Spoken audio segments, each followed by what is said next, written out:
হাল শহরের Kingston badminton ক্লাবের আয়োজনে men's double nationwide badminton tournament অনুষ্ঠিত হয়েছে।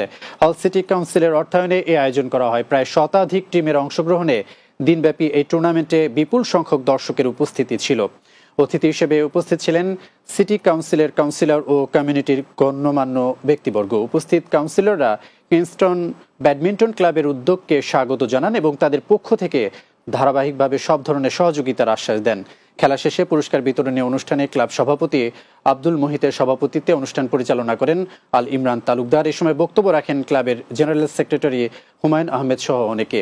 3টি ক্যাটাগরিতে টুর্নামেন্টে A&C এবং B&Bতে চ্যাম্পিয়ন হন জর্জ ও অলি, রানার্স আপ হন হাকিম এবং ইতমাম জুটি। ক্যাটাগরি C&C এবং B&Dতে চ্যাম্পিয়ন হন মুফাজ্জল ও এমদাদ জুটি, রানার্স আপ হন তাহমিদ ও ইব্রাহিম জুটি। ক্যাটাগরি D&Dতে চ্যাম্পিয়ন হন ফয়সাল ও জাকির জুটি, রানার্স আপ হন ওয়াকাস ও ওয়াসেন জুটি।